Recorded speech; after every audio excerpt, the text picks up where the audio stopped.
put in the work ethic, and by 22, I became the youngest financial advisor in Barclays in the country. This is the background of having 4 GCSEs, a CDE at college, and a 3rd class at university.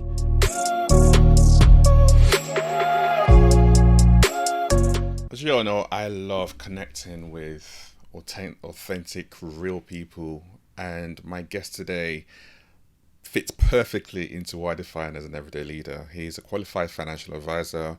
He's worked in financial services for 15 years for Barclays, HBUS, HSBC, NatWest.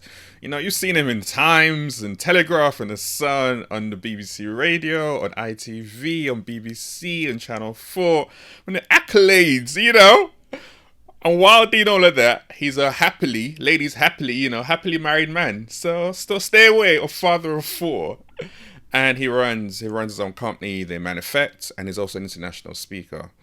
Emmanuel, how are you doing, my brother? Yo, my bro, I'm good. How are you, man? Thank you for having me. It's a lovely intro, and I'm happy to be here. Well, it's an absolute pleasure, man. And it's been great watching you snatch people's edges on social media. It's such a lovely way, but the message is on point. But the reach and the influence of the way you do it, I was like, man, this is my kind of person. Yeah, man, I love it. It's my style, I guess. And sometimes I feel like, especially with stuff like finance, where people feel like they can't relate to it, it doesn't make sense to them, they run away from it. It's about making it as relatable as possible and knowing your audience. I think that's something that's so important. Like, I know that my style or my videos are not going to reach everyone, but they're going to reach who I want them to reach. Like the audience that I'm speaking to, like the style, like the delivery, and they learn from it. So that's what's most important. And I think that's a lesson that I had to learn, and hopefully people can learn quicker than me, that, you know, forget trying to please everyone. Like, you can't please everyone. Just know who you're speaking to and keep speaking to them. How did you actually learn that lesson when you stepped into this? Because it's finance, like you said. The industry is very stiff, and I'm saying this as an ex-accountant, so I can talk about the industry very stiff. But you came in a different form. So how was that process for you? Yeah, I mean, for me, it was about, again, it's all learning, but I guess who engaged with my content, like, and then it was black women, like black professional women were the ones that engaged. Like, I used to do seminars, like when I first started, and I used social media just to advertise the seminars, and then people would turn up. And when people turned up, like, obviously at the beginning it was quite empty, but when people did turn up, it was mainly black women, and then they would learn so much. Like, I remember my first seminar had about 8-9 people in there, but about 6 of them were black women. They loved it. They went and bought 3 or 4 tickets for their friends to come to the next one. Like, so their friends couldn't miss it. And then they come, and then they were like, oh, well, someone's bought tickets for me. And by the time I got to the 4th one, it was packed, like, I was selling out in a couple of days, because the word of mouth. And that has been consistent in regards to me growing my platform, in regards to who I do one-to-ones with. I know my audience. I know who I'm speaking to. I know who relates to it. And obviously the man, them, they love the thing, but they're not as engaged in regards to, they won't turn up to seminars, they don't book one-to-ones, they're just in the comments. The man them are in the comments vexed, do you know what I mean? They're in the comments defending themselves.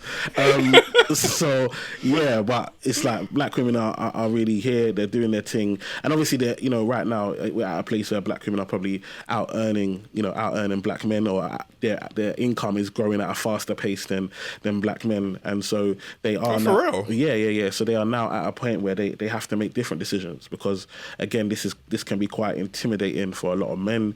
It can be quite intimidating, and women have always, I guess, especially culture wise, you feel, oh, I should wait for my husband before I get married. Like, now you just got to do your thing, because you can't wait anymore. You know, there's so many different issues out here, so you've got to do what's right for you. And so these are the type of conversations we're having, and we're just getting them investing, we're getting them buying property and doing their thing. Oh, I love that. And before the workshops came, there was a young Emmanuel who looking at Canary Wharf, looking at that vision, saying that's what I want to do. Yeah. Like, let's go back to that young Emmanuel. Like, tell me about that vision that you had from a young age.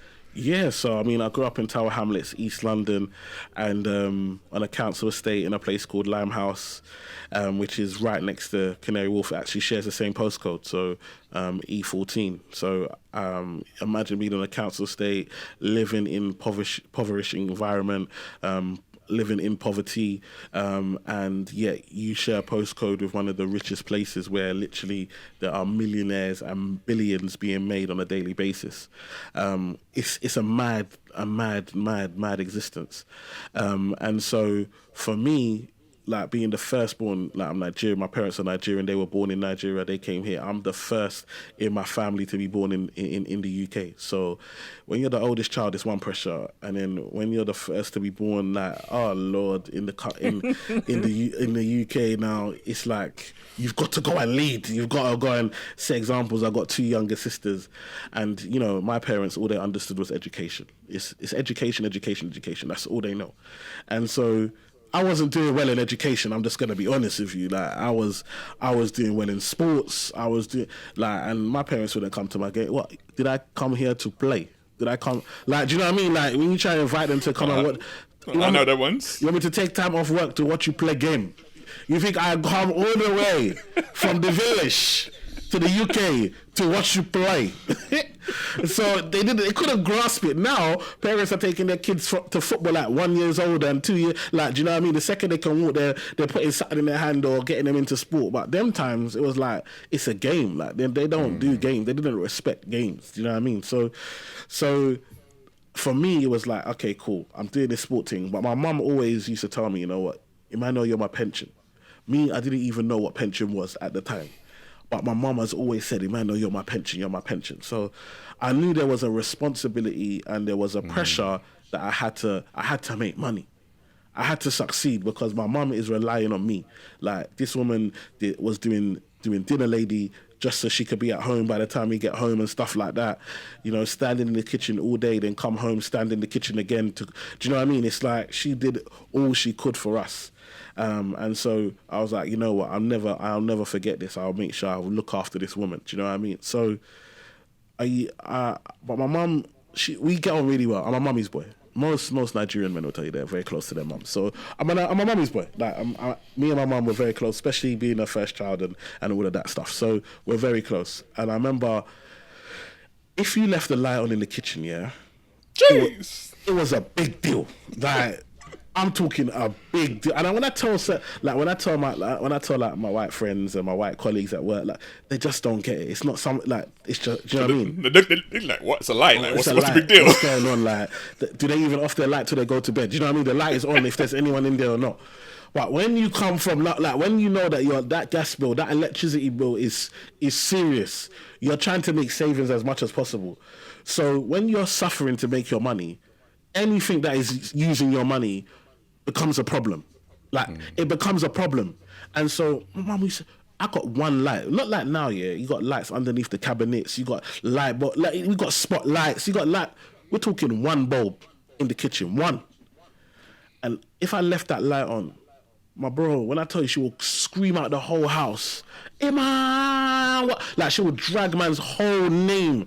Like you will start running. Sorry, mom. You don't even know what you've done. You're just apologizing on the way, just hoping that you don't get beat. You left the light on. Boom, boom, boom. 3 slaps.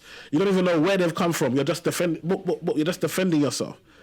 And I used to think, for light, then I will go to bed, and then I'll look out the window, 8 o'clock, 9 o'clock. Dark, and I see Canary Wharf and the buildings there, 100 floors, all the lights are on. I said, God forbid. I said, I cannot, I must make it over there. I must make it. And people always say, what? But why? Like, because obviously, Tower Hamlets, everyone can see. If you live in Tower, you can see. Even if you don't live in Tower Hamlets, if you live in like neighbouring community, you can see Canary Wharf like from a distance. You can see it from your window. And people always say, how come you were inspired and other people never took the same inspiration? And I always say there's a difference between sight and vision. And for me, I had a vision. And for other people, they have sight. So somebody will see wood and somebody else will see table. Like it's this, do you understand? And for me, when I looked out of that window, I didn't just see a building that somebody else belongs in and somebody else works in. I saw my future. Jeez. And must took us to church already, you know. so like at 13, 14, I said to myself, listen, I've got to be in that building. I've got to get in that building And I said to myself, I'm going to get in that building and I'm going to look back at my estate. You know, I used to watch them Rocky films and that. That's just playing in my mind in the back. Like, I've got to get there. Like, and boy, that was me. I didn't know how. Remember, my parents are first here. They ain't got no connections. They ain't got no friends. They ain't got no one doing it. And sometimes I think we don't dream big. We dream within our reality. Do you understand what I'm trying to say? So we dream with what we feel is realistic to where we are in our place of life. And for me, from young, I've always just dreamed big. I've always said, listen, I don't know how, but this is what I want to do. And so, lucky for me, put in the work ethic, and by 22, I became the youngest financial advisor in Barclays in the country. Wow. This is the background of having 4 GCSEs, a CDE at college, and a 3rd class at university. And I always say this when I go and talk in schools, not to belittle education, but to understand that when you are walking in your purpose, these things cannot hold you back. Sometimes we allow these things to be excuses as to why we cannot achieve. And the only person that is stopping you from achieving is you. You are the block to yourself. You have limited yourself. So if you limit yourself, why should anybody open up and give you freedom and give you opportunity if you are living within your limits? Wow. That's so many things that you just spoke about right now. When you talk about purpose, power, vision, absolutely just blew my mind. And it's great to hear. And there's a curiosity and a question that comes up for me, that with those GCSEs and university degrees and all of that, how did you stay on track with that vision when your current reality is saying that, I haven't got the grades, and people are saying I need to get the grades, but yet you're still on track with that vision? Like, that's what I said I'm going to do when I was at 14. I was looking at Canary Wharf, and that's the vision I'm still heading towards regardless of what's going on with me. Mentorship and accountability. Okay. When I was at school, I had this teacher, Mr. Barry. I still talk to him till today. I'll give talks at his school, like, and tell people about, like, Mr. Barry.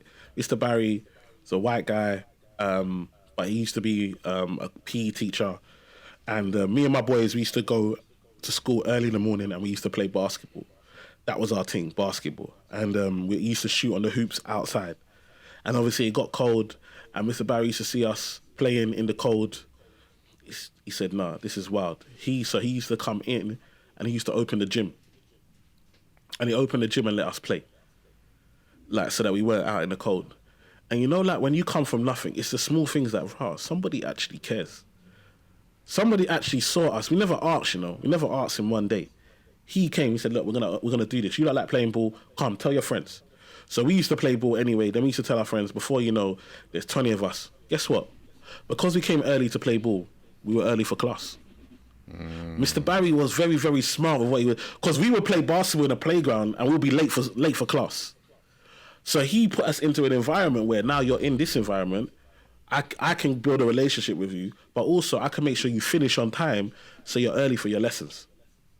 So it was that type of relationship. But Mr. Barry liked me. Like, he just always just.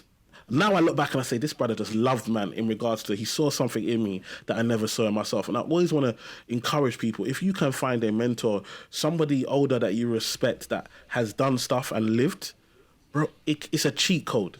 People say, "E-man, how did you make it to 22, youngest financial advisor in the country?" Listen, in Barclays, I'm telling you, I was making more money at 22 than my pups and my pups' friends. I was earning over 50 bags a year. At 22, straight, company car, company credit card, mobile phone. Life was sweet. Living the dream at 22. Do you know what I mean? Man are doing graduate schemes, and you're on what, 18 at them times. This is way, way, way ago. You're on something low. I was on big adult, what people have, family salary, and I was in my mum's yard. Do you know what I mean? I was big pimping. I was spending everything. Like, I was everywhere. Do you know what I mean? But what helped me was the fact that Mr. Barry taught me the importance of mentorship and the importance to humble yourself and listen.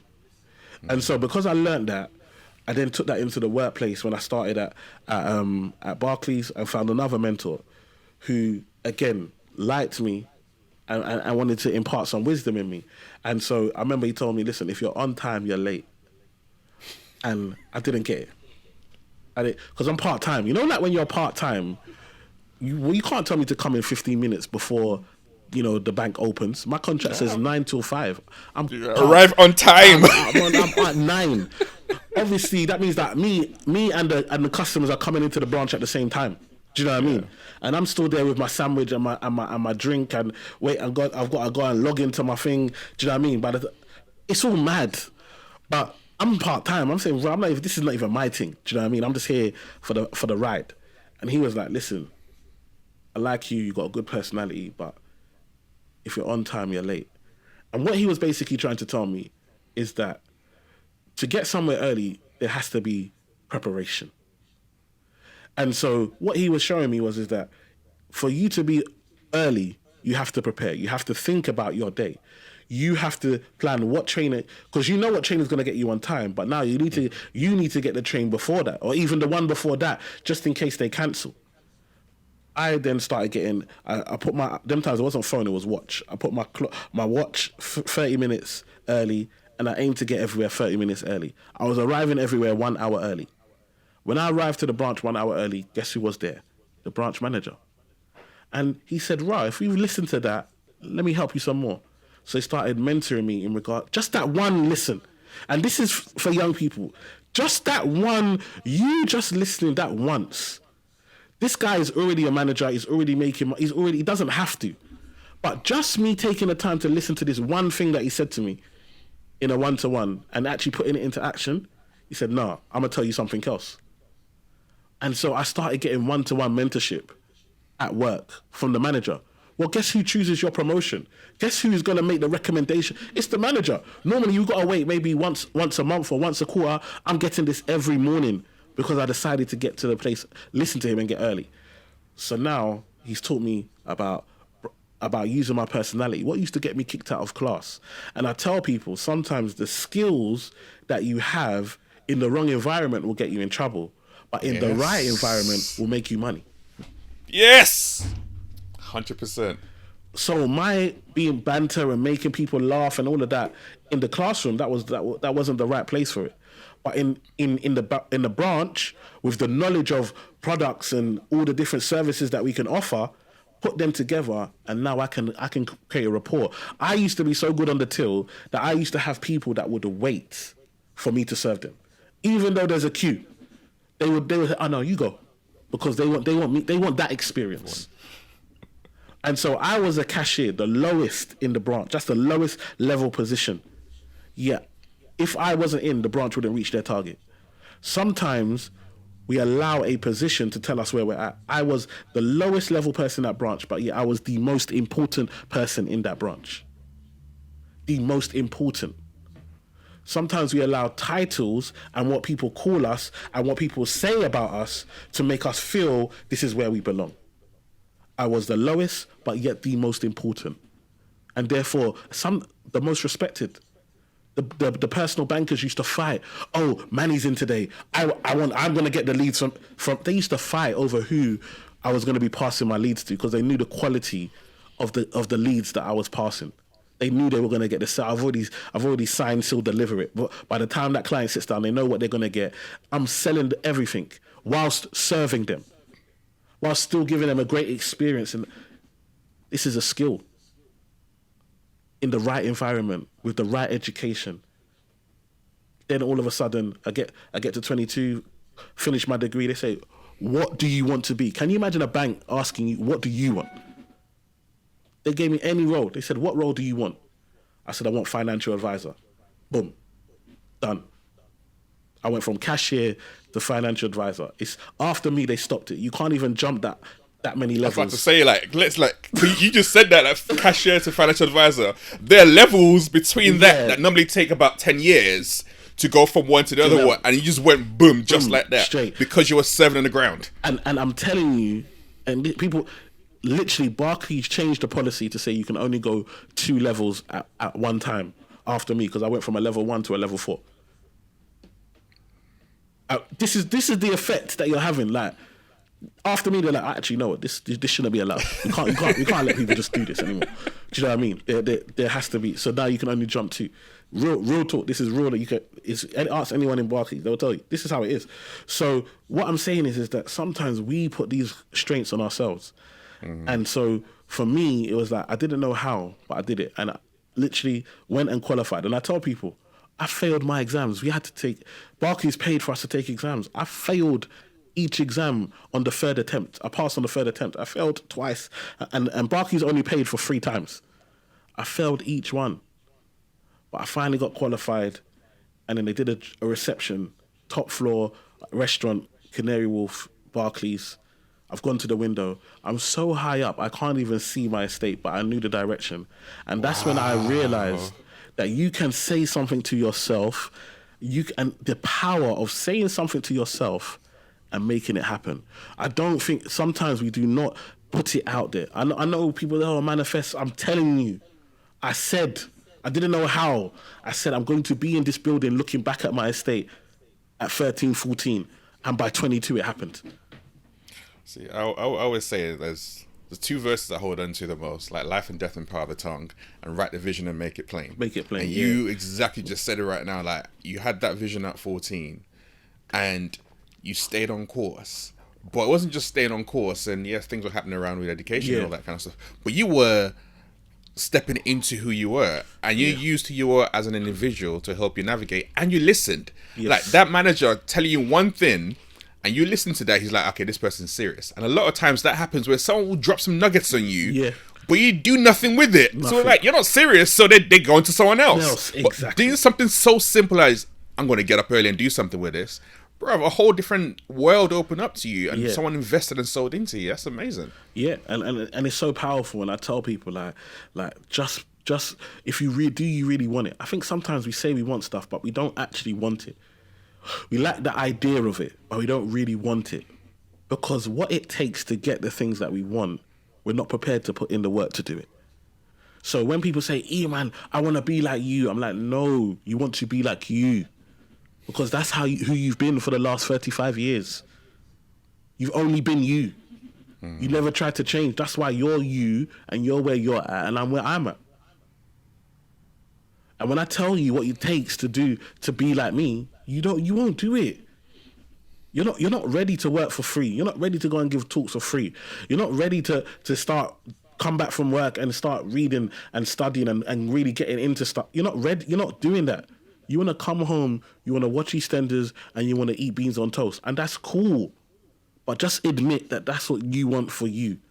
Stop telling everybody about all these dreams that you have and all these things that you're going to do, because your actions say you're going to do none of it. Jeez. Your action reveals who you really are. And was there any time, when you were doing your financial exams and you failed twice, was there any time where you felt like this was never going to happen? Like, this is my 3rd try, I need to get this right. That all that pressure came on top of you.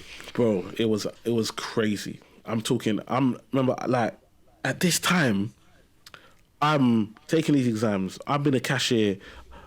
These are higher level qualifications I've never seen 70%. These are the pass marks, 70%. I've never seen 70%. I told you my grades. I've never seen 70% in my life. But I said, I know the lifestyle that I want. And one thing Barclays really helped me was learning my learning style, because they gave me a tutor. And when I got a tutor, the tutor was like, no, what? That's not how the way you take it in is like this. You actually need to read it. And then after you read it, you need to write it down on these cards. And then after you write it down on these cards, you need to then highlight these cards. And then after you highlight these cards, you need to write again the bullet points from your bullet points. And so after going through this process, I'm passing these exams. And so I'm like, wow, I never knew this. I never knew I needed the cards, and I needed to be reading the cards and saying it out loud and acting it out. So I'm reading the cards and I'm acting out the answers, because I'm a visual, I'm out there type person. So that's how I have to bring that into my learning style. I have to bring the energy. I can't just sit there and read and be bored. I need to bring it to life. I need to make it make sense. And so now when people see my videos online, they're like, oh, man, how do you make it so fun and so funny? That's how I had to learn it. How I do my videos, people think, you may think it's funny, you may think it's rude, whatever. That is how I had to understand these complex financial strategies and formulas and things. I had to create it in a way that it could be entertaining and funny for me to take it in and understand it. So when I'm in the exam, I'm like, oh, this man's saying da da da. I'm reading the question, I'm like, no, what you're saying is da da da, and that's how I'm answering the question. I had to break it down to my level and how I could understand it. And so it was so important for me to learn my learning stuff. So yes, I failed and it was difficult and I thought, oh, am I not going to make it? But each time I passed and each time I managed to get through. And now when I do my exams, I pass it, I live it. So I do it every day. So I'm learning. Whereas before I was coming from a point of cashier. I wasn't doing the job every day. So I'm learning even the words. Sometimes it's simply understanding what the word means is the difference between getting the question right or wrong. So some of it is not even about reading the book, it's about reading the glossary. It's about actually spending time in the glossary remember, my education wasn't great anyway. So a lot of words that I think I understand they're actually not really, it's not even the right terminology. So I've actually had to spend time going through the glossary, understanding, okay, this is what this word means. Okay, this is how you would use this word in a sentence. Okay, when the word is in this way, this is what. So when I read the question, now I know the answer. Sometimes in life, we are answering the question we want to answer, not the question we are being asked. Sometimes in life, we are answering the question we want to answer rather than the question we've been asked. Let's let that land for a minute. Because then that becomes around how are you, your perception. Exactly. And how are you taking the time to actually interpret what's really required as opposed to just going and acting or speaking rather than let me take it in, let me think about it, and then provide what I think, or even asking questions. Like, actually, what do they really want here? Exactly. That extra step that's required is that additional that you're talking about that's come through for you. Yeah, and that's what really helps me. That's what's really helped me understand is that actually don't just give a reply. Take time to think about it. Don't, even though you could be the loudest person in the room, you don't have to be. Sometimes we feel like people are going to expect, like when I'm out, you think, well, people expect me to be this joker. Well, sometimes I just want to chill. I don't even want to say nothing. Do you know what I mean? I don't even want to crack no jokes today. I just want to, do you know what I mean? I just want to vibe. I've come out, I've done I don't owe anybody anything. Do you know what I mean? Like, it's my life. Like, I'm the only thing I can control, the only thing I can be ruler of is my life. I can't control anybody else, what anybody else chooses to or not to do. So I'm going to make sure that I control my life and don't be controlled by the perception or thoughts of what I think people expect from me or what I think people think I should be doing. No, I can only be doing what I'm doing and what I want to do and what's right for me. Doesn't mean I can't learn. Doesn't mean I can't get better. Doesn't mean I can't take correction. I try and learn something new every day. I learn from my kids. My oldest child is 10. I still tell me something. I'm ready to learn. Because he hasn't been tainted by the world yet. His views and opinions hasn't been damaged. That he's still got that clean, pure heart. He still believes he can think something and it can come true. Some of us, we lost that when we found out Santa wasn't real, and that was it. That was it. After that, we lost the belief that we can think something and it can happen. Do you know what I mean? Like, he still got that. And so these are things, sometimes we have to find the child in us in certain environments. When I'm in some boardroom, sometimes I'm like, you know what? Like, these men don't, I know what I know. We go into meetings and we're putting all this pressure on ourselves. Oh, they expect me to do this. Oh, because I'm black, I got to do this. Oh, because I'm from the hood, I need them to... I was walking around with so much pressure on myself. Yes. Telling myself that I am these people's only example of a black man, and so I must act in this way or I must behave in this way. Listen, I can't carry the whole community on my shoulders. It's hard enough trying to be me, let alone trying to represent everybody. Do you know what I mean? Yeah. That's a lot of pressure, and we walk around with these places because we are in environments where we are the only one. And then it's that choice: do we lose ourselves and become more like them so we fit in? Or do we stand out and then all of a sudden we start to get picked at and get discrimination and racism and then we have to just swallow that, and if we still want to keep our jobs, it's not easy. It's not.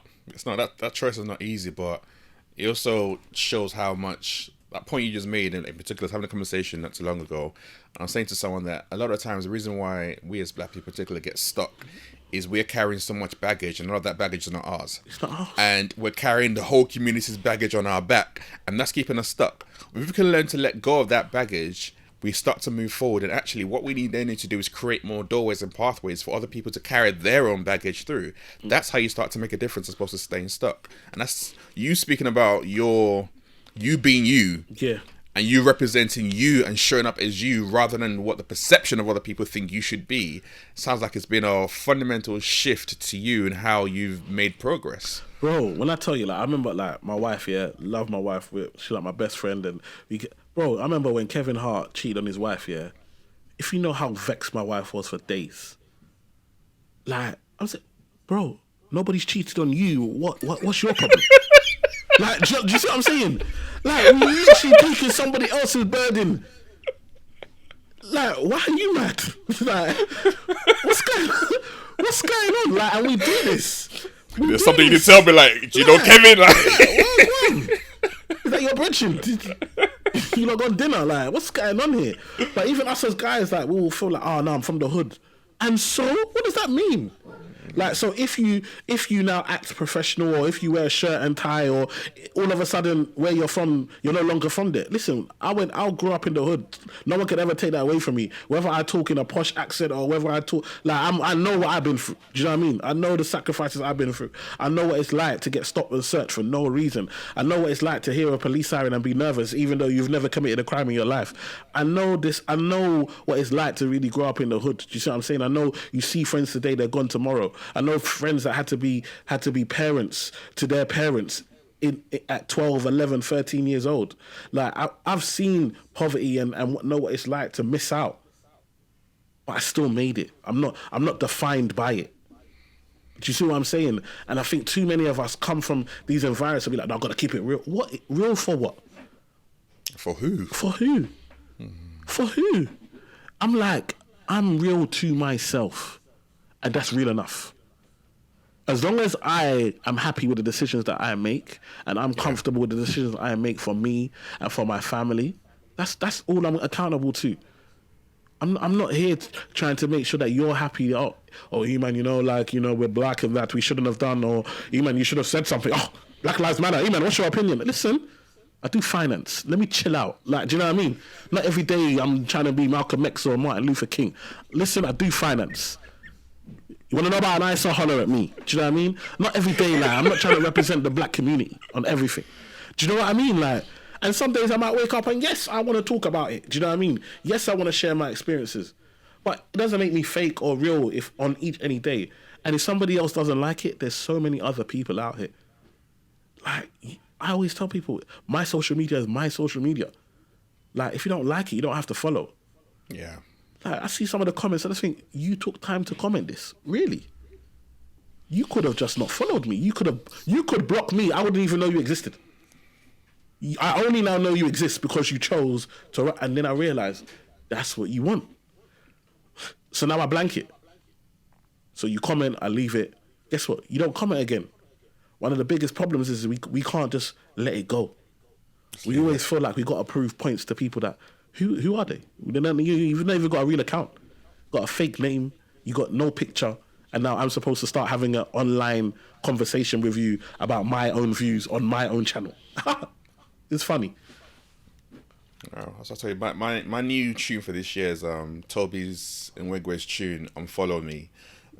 Bro, I'm not sure you heard it, but that tune, yeah, I heard it. It requires that yes, Come because on. exactly it's like I ain't got time to, like, you want to comment, say what you want to say, that's on you, but I ain't got time and mental energy for that. Let me focus on what I'm here to do. Exactly. And you know what? If you want to comment away, because actually you're actually helping me, because the more you comment, you help me from an algorithm point. So keep on doing it, like exactly. I remember being scared sometimes that can I post this? This person might be offended. Listen, man, post it anyway now. Like, if you're offended, we can have a conversation. Do you know what I mean? If you follow, like, but I check if you follow me. If you don't follow me and you want to comment, I'll just leave it. I ain't got that. You obviously, you don't know, man. So you've the algorithm sent it to you. You've read it. If you haven't taken the time to look at other stuff that I've done and you want to, then that's fine. Do you know what I mean? If you're really offended, I might message you. I might DM you. But in reality, if you're not making a valid point, I just let it go. Like I need to be my true self and explain this from my point of view, and that might be different from yours, and that's fine. We're allowed to think different. I think sometimes we feel like we must think the same. Everybody must think the same thing. No, we're allowed to have a difference of opinions. It's okay. Like life will still go on. Do you know what I mean? And that's something I think we forget, how short life is, and that life still goes on. Look how much people unfortunately died in the lockdown in 20. People are dropping like flies. It was like they were announced on the news, 20,000, 50,000, 100 in a day, and you're like, what? And how many people didn't get to see tomorrow? So why am I gonna waste my time putting out negative energy? Because that negative energy kills the positive energy. And that positive energy I need to think the thoughts I need to make the money I want to make, to live the life I want to make. So actually, nobody's going to hurt my pocket being negative. I love that.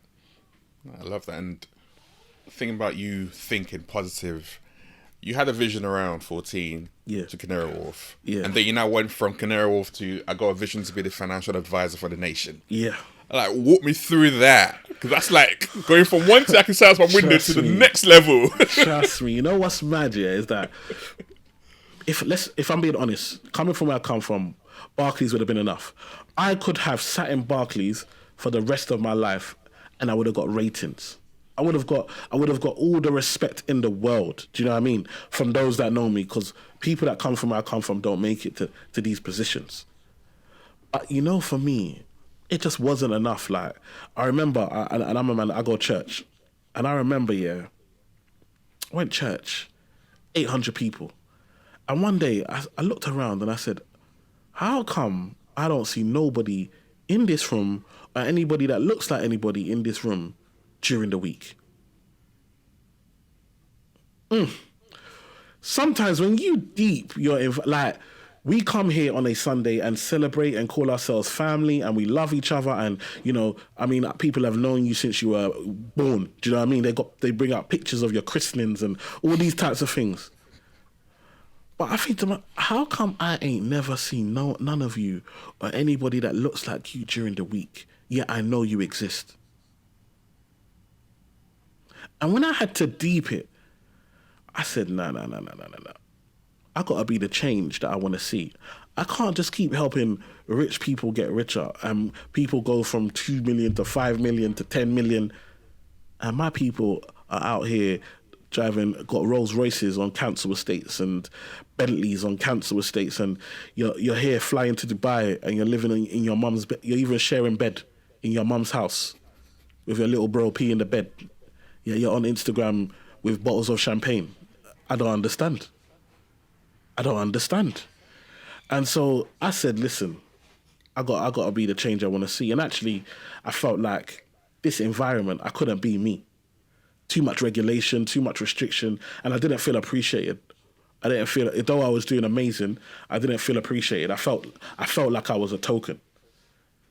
Like, I felt like I could always get a job because I was a token. They hired me because they wanted to look more diverse. Before all of this diverse, it was just like, oh, ain't it great to have a smart black person? Let's let them in and show how forward thinking we are. And then, obviously, when budget cuts come, we got to make you redundant. We're forward thinking, but it's all about money at the end of the day.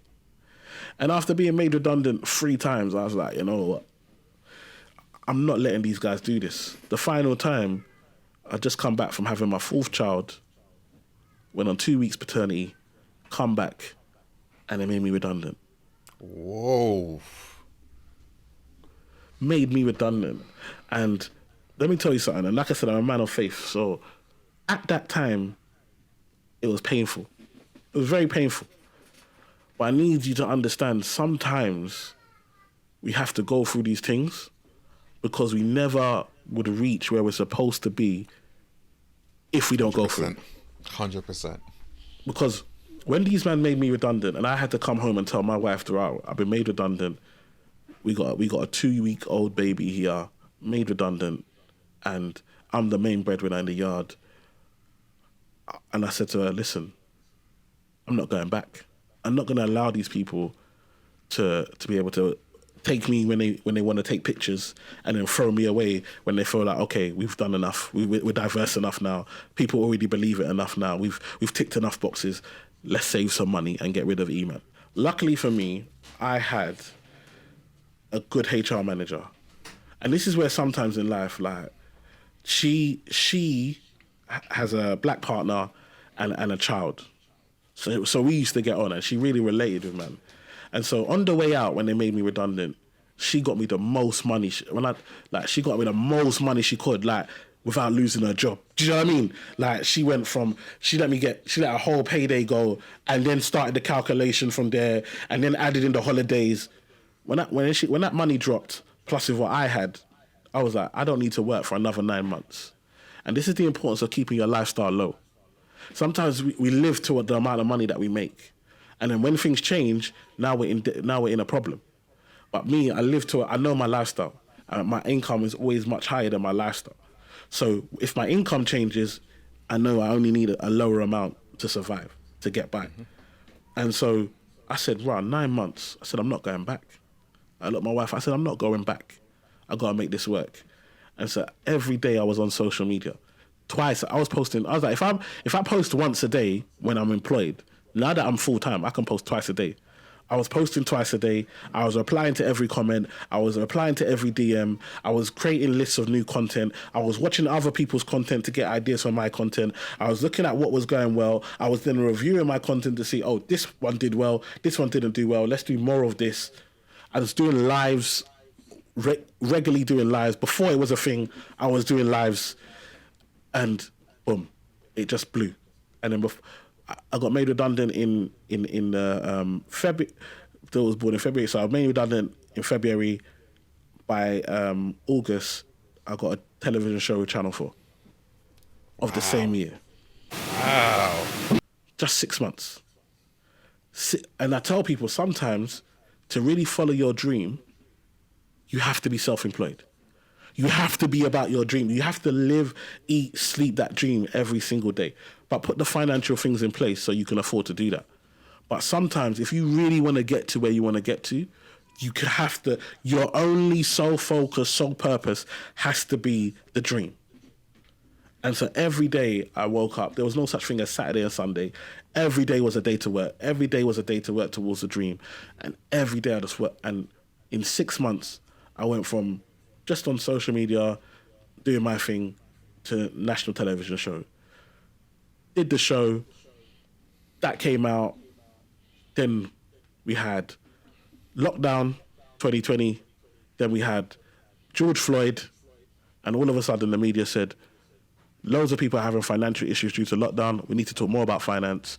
Oh, and we need a blackface. Hello.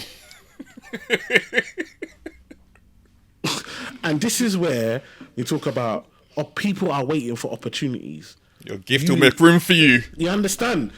You have to go and put in the work, and then the opportunities will be created. If I was waiting until the lockdown and then said, "Oh, look, they're looking for black people now on the television, let me start," it'd be all too late. I'm already doing it. I'm already doing it consistently. So when they're looking, I'm easy to find. Mm. Was that how they found you, via social media in the first Channel 4 show? So the first show, like for me, again, this is where working with people and being able to get on. So actually they approached my good friend Bola Soul. She does finance and content creating as well. So they approached Bola, and then at the end of Bola's interview, they were like, "Oh, do you know anyone else that does this finance thing?" And she's like, "Oh yeah, you should speak to my boy E-Man." She gave them my number, and then I'll never forget, she just calls me and she's like, "Hey bro, I've given your number to some people at Channel 4. I don't know if it's real or not. I don't know if they're going to call or not. I don't know what's going to happen. But if they call, just know that I gave them your number." The next day they called me. Did the interview, went through the next stage. Bola was there, went through the filming stage where we had to do like a test, whatever. Bola was there like throughout the whole thing. And then I got it. And then Bola didn't even get it in the end. She didn't even get on the show. Do you know how happy she was for me? Do you know every day when I went to film in Scotland, Bola will be messaging me, "Yo bro, kill it today. Smash it. Like, I can't wait for it to come out. I got this opportunity. listen, and now she's got her own book. She's doing amazing. Do you understand? And this is what I talk about. Your time is coming. Like, you don't need to be upset if you don't get a certain opportunity, and you don't need to. Sometimes we have this keep it to myself. I remember watching someone that talking about these TikTok and how these TikToks go viral when white audiences take the black dance and do it on TikTok. It goes viral, but when the black people do it, it doesn't. And the woman said that's because the white communities. White people have communities that want to support them. So they see, rather than see them as competition, rather than see someone do a dance, like in our community, we'll see someone do a dance, I think, I've got to do a dance better than that, and go do a dance. Whereas in the white community, say, well, someone's doing a dance, let me do the same dance. Let me support the dance. I'm not trying to beat that. I'm supporting that. And it spreads. And if we spend more time just supporting rather than competing, we would get further. For a hot minute, I've been having a lot of conversations, especially in the culture, as you can imagine, the last 2 years, around the power of collaboration. And we've been told, and we've had this, I'm going to call it the crabs in the bucket mentality. Yeah. Where just based on the culture and environment, it's only been only one, only two, that's about it. But actually, like you've just said, one, by putting in the work, but two, surround yourself with great people who are rooting for you and encouraging you, and you're all supporting each other. Things happen, opportunities happen, and things get created when you're like, genuinely, one, I care about this person, I want to see them win, regardless whether I win or not. But we're doing this as a community, we're doing this as a collective. There's a power in that collective that moves and makes things happen. And this is just a great, massive example that I love to hear how like Bola was encouraging me, like, yeah, bro, go for it, have a great day. And I'm just like I said, she's doing amazing things now. But that's just powerful, man. I love to hear those things, man. No, definitely. And so did the show. Then after that, now because of Black Lives Matter, we had BBC, ITV, Channel 4 came back again, do stuff for them. Then newspapers, magazine. Bro, it was just after the other. I got an agent. Even how I got an agent. This is what I'm trying to say. You don't know who you're surrounded with, and just be nice to everybody. Just be nice to everybody. And some people find that difficult, like because remember I said about the levels. I don't care. You can call me talent. You can call me star. That doesn't mean because somebody's a runner and has to go get me drinks and water and make sure that I'm going to talk to them in a downplayed way. I'm going to look down on them because they're helping me. So I'm even grateful. I'm even in a place of gratitude. I owe you. I'm trying to know your name. What do you want to do in life? Can I drop some nuggets for you to help you along your way? Because you're helping me on a daily basis. Mm-hmm. But some of us see you run. I don't talk to the runners. Like, they're run out. They're just to send out. And that's your mentality. But let me tell you, one day runner, tomorrow director. This is how life works. Do you know what I mean? And one day cashier, one day financial planner. Exactly. Facts. And so it's like, at the end of the day, it's like, be nice to everyone. So when we did the first TV show, I did it with a woman called Anna Williamson, who does Celebs Go Dating, which is a big show, been on Channel 4 for long. And she added her agent to the WhatsApp group. I was like, I don't even know what this is. So I was like, listen, Anna, we get on really well. We call each other brother and sister. And I was like, Anna, can I speak to your agent? You think your agent would represent me? I don't even know if I need one. She's like, yo, bro, let me hook this up. Send me to her agent. Agent's name's Sam. Spoke to Sam. Sam was like, you know what, I got so much talent at the moment that I'm managing. I don't know. Obviously, you've done this show, but you've only done this show. You haven't really got any other things going or whatever. I was just like, Sam, if you give me the opportunity, if you represent me, I'm telling you, we're going to bust. It's going to blow. Sam was like, let me think about it. 2 days later, I come back. Like, okay, I'm going to represent you. Let's do this. We start working together, bit by bit, bringing in deals here, stuff that I'm doing naturally, just talking. Before you know, like now, bro, no word ever lie. Email will come through. Emmanuel, we got this campaign that we're doing. We want you to do it. This is the budget. Can you do it? I'll just say, hi, thanks for your email. Sam will handle it. Hey! Bro, like now, I know that, you know, I'm one of Sam's top revenue generators out of, like, but she took me when there was nothing. I don't feel any way for her to take her cut or whatever. Do you know what I mean? And now we meet, we work together, we get deals together, we do, like, do you know what I mean? I fact, like, she knows the missus, we get on so well. And so for me, it's like, sometimes we do stuff and we're just so focused on what we can do. No, I need Sam. I need, and I'm just going to say it plain, I need a nice white lady to go in there and go and negotiate. Because guess what? She's got bigger clients than me that she's negotiated contracts for. So she knows man's worth. Yeah. Sometimes we are negotiating deals for ourselves, but we are from nothing. So we will think £1,000 is a lot of money, when really that client should be paying 10. Mm-hmm.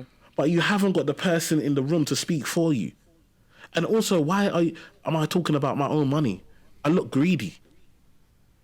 Let the agent do it. It's what's expected.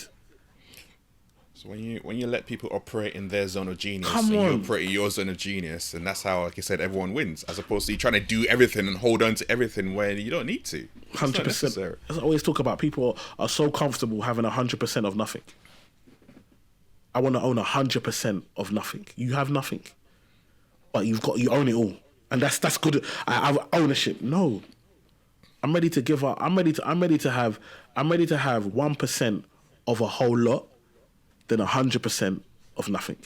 And sometimes people don't understand. Like, there are deals that are being done where man are getting commission on a property, 1%, 2%, but the property is worth 10 mil, 15 mil. But we are out here trying to fight for 100%. Or I want to have complete ownership of everything. No, let me partner. Because guess what? While I'm doing this right now, Sam's making calls. Sam's sending emails. Sam's looking at potential clients that I can work with. Emails are coming in. I'm forwarding them on to Sam. She's working and making me money whilst I'm here making money. It's a no-brainer when you think about it. That allows you to step back and be like, you know what? Today, I'm playing father role. I'm doing podcasts. But in the background, things are still moving. The business is still churning. People are in place to help me do what needs to be done. And that's something that we run too many sole businesses. We have businesses where we are the sole person. We are the talent, and we are the directors, and we are the cleaners. Like, could you imagine going to Microsoft and Bill Gates is opening the door?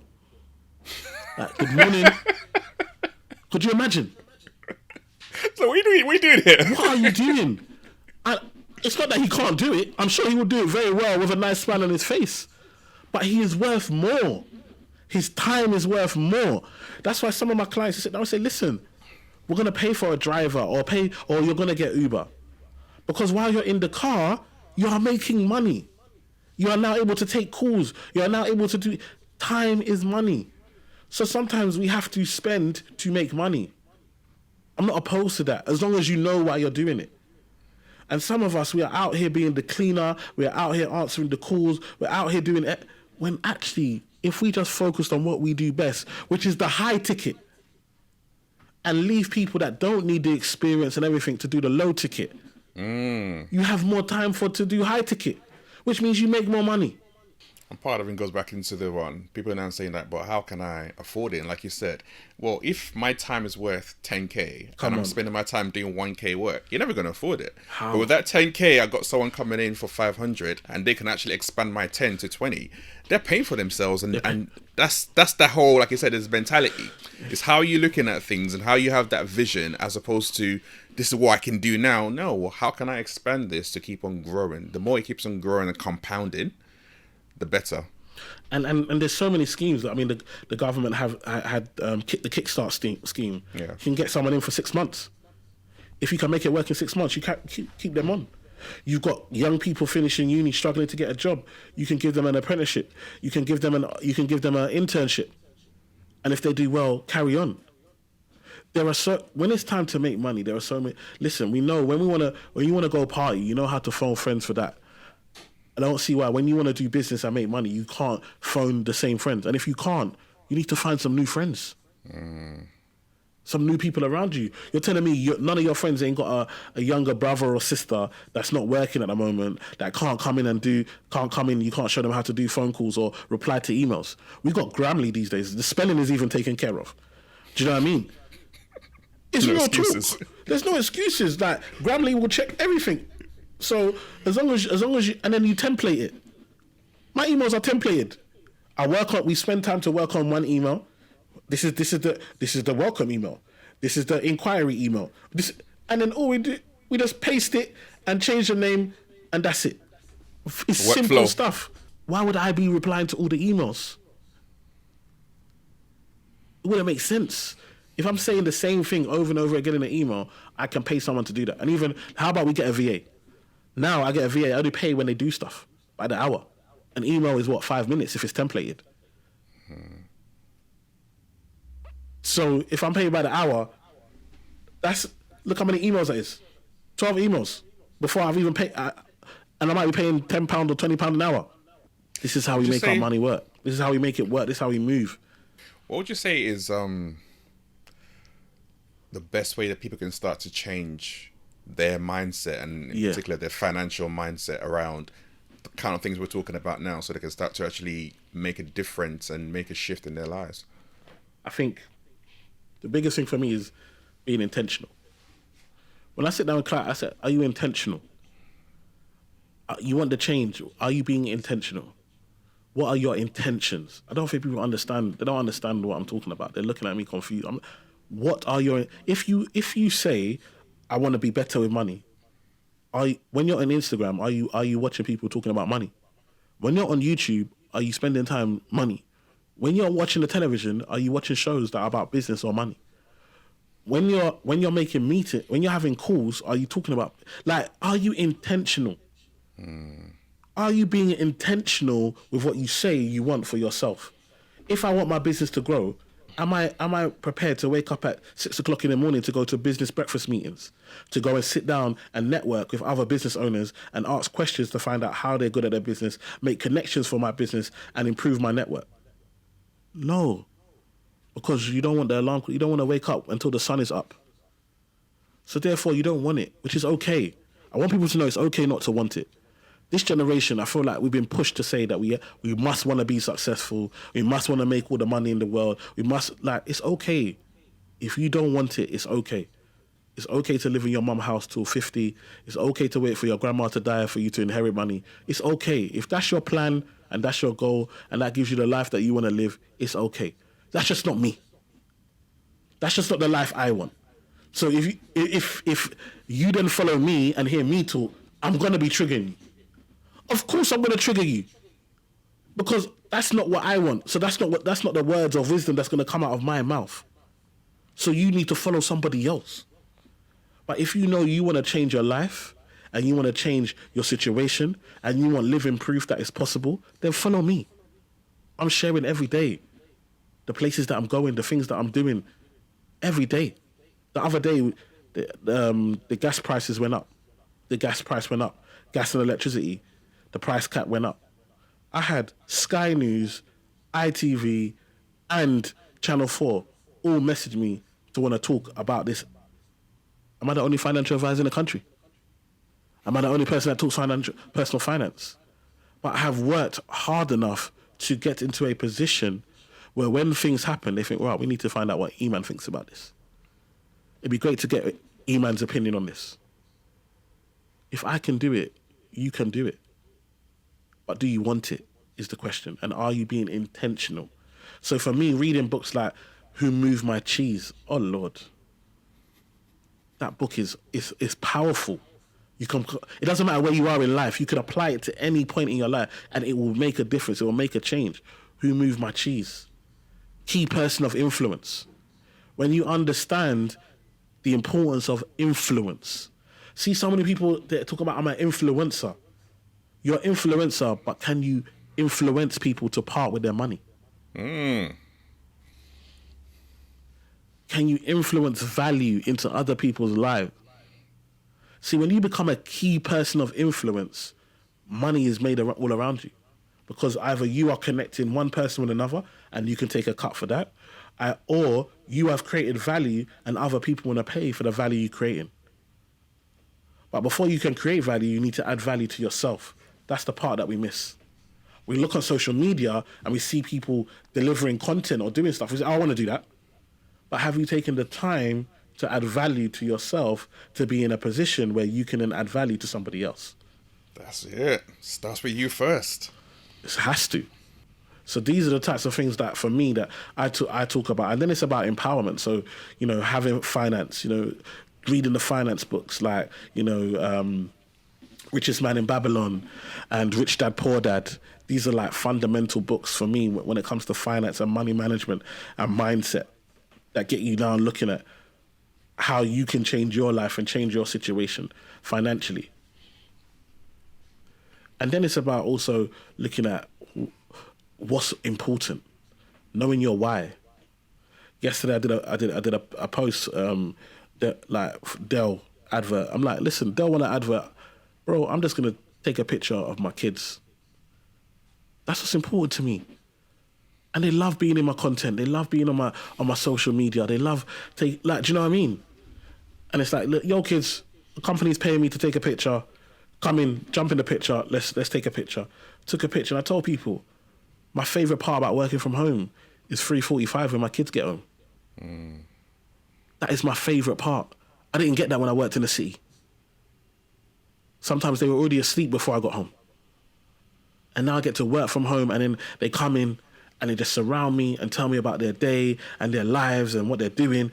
Sometimes they're so excited they can't even wait. My head is going from back and forth, all of them talking at the same time. Daddy, look at this. Daddy, I did this. Oh, I got this. And I say, yes, this is it. This is why I'm working. This is my why.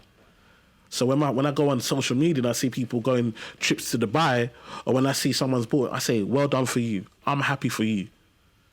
Because this is my trip to Dubai. Me spending time with my kids, me investing in my children, me being an active father. That's my trip to Dubai. That's my new car. And you living your vision as an example and a model to them as well, to show them what's possible, is, I think, is the best thing that you can ever do, where you can show them that daddy had this vision from day dot, and daddy keeps on elevating and having a further North Star and keep on working towards it, because that's exactly what you're doing. Bro, when I tell you, like, my kids will go on, they got Sky, they'll go on Sky Planner and they will find my shows and they will sit and watch my shows. Like, I will go into their room and they'll be watching my shows. Wow. Oh, Daddy, we just watched your show. This person's so silly with money. I can't believe it. And I just smile. Because when I grew up, we had Mr. Motivator, we had man that we couldn't really rate. The only man that we really could say we could really rate, like, that was black on the television, was Sir Trevor McDonald. Do you know what I mean?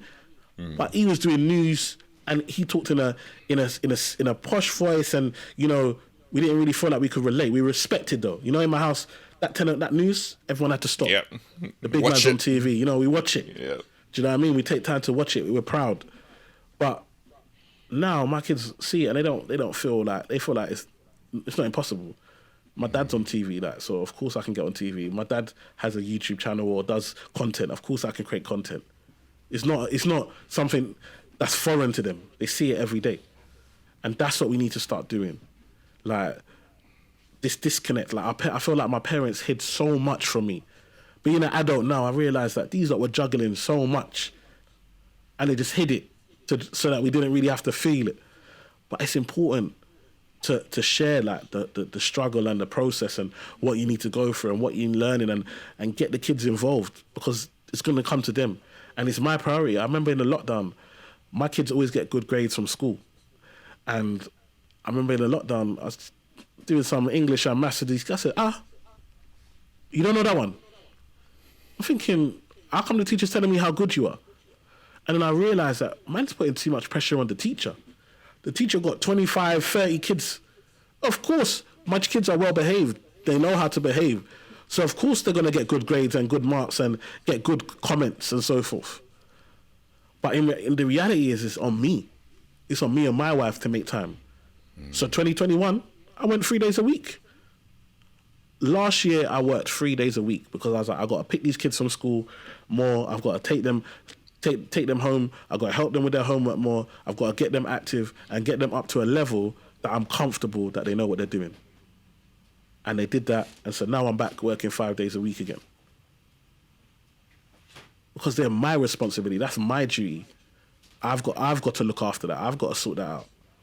Bro, so many gems you've dropped today, and there's so many directions we could have gone. I didn't even, I was like, you know what? Let's just head in this one, because it's so important. It's real talk. And I think there's something around you and your story that really captivates me, which in the sense of you're someone who's willing to serve in the trenches. Like that, I can see that coming all the way through, where the vision is there, but you're willing to be the lowest of the low. But at that level, while you're low, you're doing what you need to do. You're excelling, you're communicating, you're thriving. And it's not like, oh my gosh, I'm looking up like, how do people don't respect me? Like, no, I'm here, so let me do me. And every single level you get to, you keep on doing that. And when you have that beginners, learners mindset and that humility to be like, I'm going to keep on learning, but also keep on contributing, you can see that escalation, and you backing yourself as well. Be like, you know what, nah, I want to do this. I want to change this. This is the vision. I need to put the work into it. Yeah. Things start to shift and move. And to other people, it's like, oh my gosh, look at you, blown up nowhere. Like you said, 15 years in the game. And if you go way back to when you were 14, longer in the game, since you've had this dream and this vision and you've been working towards it and navigating obstacles, but staying true to you as, I'm a family man, so that's important to me. And then everything else flows through after that. And exactly. Bruv, it's an amazing journey, man. An absolutely amazing journey. Thank you, man. Thank you, my bro, man. You know, and for me, it's really important to come on platforms like this to share. And I think sometimes we look at, oh, you know, we want to be like, it's important. Like, what's most important to me is helping my people and sharing my story and any knowledge and anything I can with my people. I think sometimes we look to get accolades from other people or other communities. Or no, like, we should be proud. Like, I always used to get vexed, and I used to watch like BET Awards, and I wouldn't see like Jay-Z or them turn up. And I'm thinking, but you will turn up to the Oscars, or do you know what I mean? And it's like, no, this is our thing. When it comes to our thing, we've got to be here. We've got to be present. We've got to take it serious. We've got to take the time to support one another. Because at the end of the day, if we don't have each other, we have nothing. Do you know what I mean? Because people are waiting for our downfall out in the workplace every single day. People are waiting for us to fail. And when we fail, you know the maddest thing is, when we fail, it's the community that we turn to. But when we were up, it's the community that we turned our backs on. And that has to change. Yeah, 100%. And I guess the last question I'm going to ask you, that I always finish off with, how do you define leadership? For me, when it comes to leadership is for me is about example. I think leadership is about service. I think that's what's most important when it comes to leadership. I think sometimes we allow the title of leadership. Oh, I'm in charge, so therefore I make the big decisions, and maybe I do less work. But for me, if I'm a leader, I'm serving those that I'm leading. My job is to understand what motivates you, what's important to you, and how can I make sure that this project or this thing that we're on or this journey that we're going on can service you. How do I be of benefit to you? Because if I can be of benefit to you, I know you will give all to what we're doing. And sometimes we feel like, oh no, as long as I pay you, that's it. That's all. That's it. But no, actually, what motivates you? And for me to understand that, I've got to serve you. I've got to know. I've got to take time to understand where you're at, what your needs are, what are the things that are important to you, and how can I help? That's leadership. How can I help you? Help me help you. And once I've done that, people will run through a brick wall for you. People will do whatever. There's no such thing as you know, work ends at this time. It ends when it's done. And that's so important. But people, that comes because they know that you care about them and not just this project or this thing that we're doing. Like, you care about their well-being and what's best for them. And sometimes leadership is letting people go. Sometimes leadership is letting people go. Like, if I'm really a leader, I want what's best for you, not what's best for me. And so because I want what's best for you, actually, we've done enough. And I've done this so many times in my company where I've developed someone up and I said, listen, now go get your corporate job. I'm going to give you a reference. Because I understand the level of pay that they deserve. I understand the qualities that they have. And I understand that they need to go out there and go and get that now. And I appreciate the time that we've had together and we've worked together. But I know as a leader, I can create another one of you because I created you, didn't I? So I can go and do this again. as long as I know to identify the right characteristics, I can do this time and time again. But you are not going to stay stagnant or limited under me. My job is to get you to the level, let you go, and provide you with the reference and guidance and as we go along this journey. To me, that's leadership. Jeez! Like I said at the start, if I want a good example of what it's like to have someone leading himself and leading others, you personify that. And you have just shown that in so many ways as you've navigated your story today. So I appreciate you coming on, my brother. No, thank you for having me. It's great to see you on the screen and you doing you. Come on. And you're doing you in your own authentic way. That for me just speaks volumes, man. So love it. Love to see it. Thank you, bro. Keep up the great work, man. Keep doing this. And I look forward to getting this out there. And yeah, man, I'm here to support. So yeah, we all win together. So if you've got any guests that you want to get on and you're like, nah, they're blanking my messages, let me know. I got you. Cheers, brother. This is Everyday Leadership, and I'll see you next week.